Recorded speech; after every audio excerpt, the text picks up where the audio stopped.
Tales of a Fourth Grade Nothing, Chapter 4. My Brother the Bird. We live near Central Park. On nice days, I like to play there after school. I am allowed to walk over by myself as long as I am going to be with friends. My mother doesn't want me hanging around the park alone. For one thing, Jimmy Fargo has been mugged 3 times, twice for his bicycle and once for his money. Only he didn't have any to give the muggers. I've never been mugged, but sooner or later I probably will be. My father told me what to do. Give the muggers whatever they want, and try not to get hit on the head. Sometimes, after you are mugged, you get to go to police headquarters. You look at a bunch of pictures of crooks to see if you can recognize the guys that mugged you. I think it would be neat to look at all those pictures. It is not that I want to get mugged, because that could be really scary. It is just that Jimmy Fargo's always talking about his visit to police headquarters. My father got mugged once in a subway by 2 girls and a guy. They took his wallet and his briefcase. He still travels around by subways, but my mother doesn't. She sticks to buses and taxis. Both my mother and my father are always warning me never to talk to strangers in the park, because a lot of dope pushers hang around there. But taking dope is even dumber than smoking, so nobody's going to hook me. We live on the west side of the park. If I want to get to the zoo and the pony carts, I have to walk all the way through the east side. Sometimes my mother walks across the park with Fudge. He likes the animals a lot, especially the monkeys. He also likes the helium-filled balloons, but as soon as my mother buys him one, he lets it go. I think he likes to see it float up in the sky. My mother says that's a waste of money and she's not going to buy him any more balloons until he promises not to let go. On Sundays, the park is closed to traffic, and you can ride your bicycle all over without worrying about being run by some crazy driver. Even Fudge can ride. He has a little blue turtle bike, a present from my father's client, and when he is riding, he makes motorcycle noises. Vroom, vroom, vroom, he yells. In the fall, the leaves turn darker and drop off the trees. Sometimes there are big leaf piles on the ground. It is fun to jump around in them. I never saw bright red, yellow, and orange leaves until the day my father took us for a drive in the country. The reason the leaves don't turn bright colors in New York is the air pollution, and that is too bad, because yellow and orange and red leaves really look neat. One nice sunny afternoon, I called Jimmy Fargo and went to the park. Jimmy is the only kid on my block who's in my class at school. Unless you count Sheila, and she don't, and I don't. She lives in my building, on the 10th floor.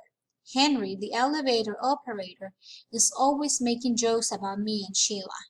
He thinks we like each other. The truth is, I can't stand her. She's a real know-it-all, but I've discovered that most girls are. The worst thing about Sheila is the way she's always trying to touch me.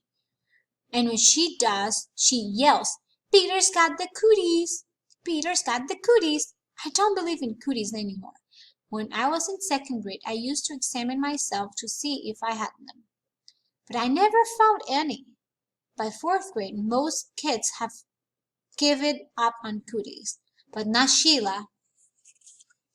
She is still going strong, so I have to keep a safe distance from her. My mother thinks Sheila is the greatest. She's so smart, my mother says, and someday she's going to be a real beauty.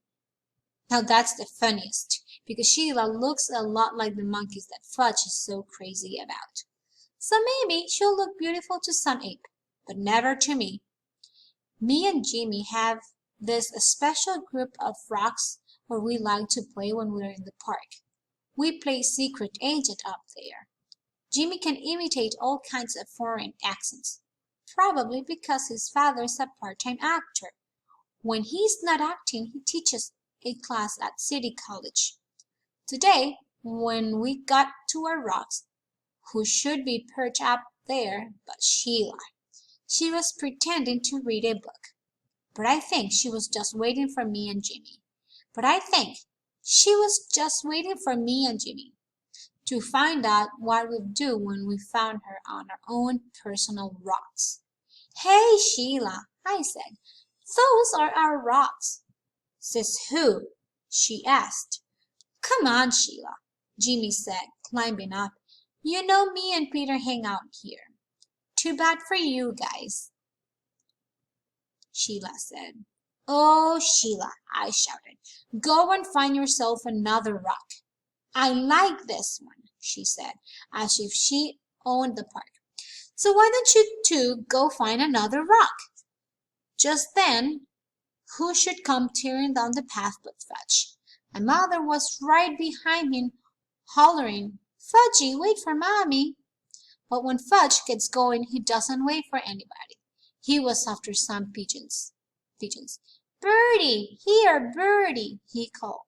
That brother of mine loves birds, but he can get it through his head that the birds aren't about to let him catch them. "Hi, Mom," I said. My mother stopped running. "Peter, am I glad to see you. I can't keep up with Fudge." Mrs. Hatcher," Sheila called, scrambling down from our rock. "I'll watch Fudge for you. I will take very good care of him. Can I, Mrs. Hatcher?" "Oh, please." Sheila jumped up and down and begged some more. Jimmy gave me an elbow in the ribs. He thought that my mother would let Sheila watch Fudge and then we'll be rid of her. We'll be free to play secret agent. But Jimmy didn't know that my mother would never trust Sheila with her dear little boy. Fudge, in the meantime, was screaming, "Come back, birdies, come back to Fudgy." Then my mother did a strange thing. She checked her watch and said, "You know, I do have to run back to the apartment. I forgot to turn on the oven." "Do you really think you could keep an eye on Fudge for just 10 minutes?" "Of course I can, Mrs. Hatcher," Sheila said. "I know all about babysitting from my sister." Sheila's sister, Libby, is in 7th grade. She's about as beautiful as Sheila. The only difference is she's bigger. My mother hesitated. "I don't know," she said. "I've never left Fudge before." She looked at me. "Peter?" "What?" "Will you and Jimmy help Sheila watch Fudge while I run home for a minute?" "Oh, Mom, do we have to?" "Please, Peter, I'll be right back. I'll feel better if all 3 of you are watching him." "What do you say?" I asked Jimmy. "Sure," he answered. "Why not?" "But I am in charge of Fudgy, aren't I?" Sheila asked my mother. "Well, I guess so," my mother said to Sheila. "You probably do know more about babysitting. Why don't you all take Fudge over to the playground? Then I will know where to find you." "Well, Mrs. Hatcher," Sheila said, "don't you worry. Fudgy will be just fine." My mother turned to Fudge. "Now you be a good boy for 10 minutes. Mommy will be right back. Okay?" "Good boy," Fudgy said. "Good, good, good." As soon as my mother was gone, Fudge took off. "Can't catch me," he hollered. "Can't catch Fudgy." "Go get him, Sheila," I said. "You were in charge, remember?" Me and Jimmy horsed around while Sheila ran after Fudge. When she caught him, we decided we'd better go to the playground like my mother said. It was a lot easier to keep an eye on him in a smaller place. Anyway, Fudge likes to climb on the jungle gym, and that way he can't get lost. As soon as we got to the playground, Sheila started chasing me. "Peter's got the cooties! Peter's got the cooties!" she yelled. "Cut that out," I said. So she chased Jimmy. "Jimmy's got the cooties! Jimmy's got the cooties!" Me and Jimmy decided to fight back. "So what if she is a girl?" She started it. We grabbed her by the arms. She squirmed and tried to get away from us, but we wouldn't let go. We hollered really loud, "Sheila's got the cooties! Sheila's got the cooties!" All three of us were so busy fooling around that we didn't notice Fudge up on the jungle gym until he called, "Peter! Peter!" That's how he says my name. "What?" I asked. "See, see!" Fudge flapped his arms around. "Fudge is a birdie, Fudge is a bidgie. Birdie, fly, birdie, fly." That crazy kid, I thought, running to the jungle gym with Jimmy and Sheila right behind me. But it was too late. Fudge already found out he didn't have wings. He fell to the ground. He was screaming and crying, and his face was a mess of blood. I couldn't even tell where the blood was coming from at first. Then Jimmy handed me his handkerchief. I don't know how clean it was, but it was better than nothing. I mopped some blood off Fudge's face. Sheila cried, "It wasn't my fault. Honest, it wasn't." "Oh, shut up," I told her. "He's really a mess," Jimmy said, inspecting Fudge. "And his teeth are gone, too." "What are you talking about?" I asked Jimmy. "Look in his mouth," Jimmy said. Now, while he's screaming, see, he's got a big space where he used to have his front teeth. "Oh, no," Sheila screamed. "He's right. Fudge's teeth are gone." Fudge stopped crying for a minute. "All gone?" he asked. "Open your mouth wide," I said. He did, and I looked in. It was true. His top two front teeth were missing. "My mother's going to kill you, Sheila," I said. Was I glad I wasn't left in charge of my brother? Sheila cried louder. "But it was an accident. He did it himself. Himself." "You better find his teeth," I said. "Where should I look?" Sheila asked. "On the ground, stupid." Sheila crawled around looking for Fudge's teeth, while I tried to clean him up some more. "See," Fudge said, showing me all his wounds. "Boo-boo here and here, more boo-boo here." His knees and elbows were all scraped up. "I am going to get your mother," Jimmy hollered, running out of the playground. "Good idea," I called. "I just can't find them," Sheila said. "Well, keep looking," I yelled. "Honestly, Peter, there aren't any teeth in here."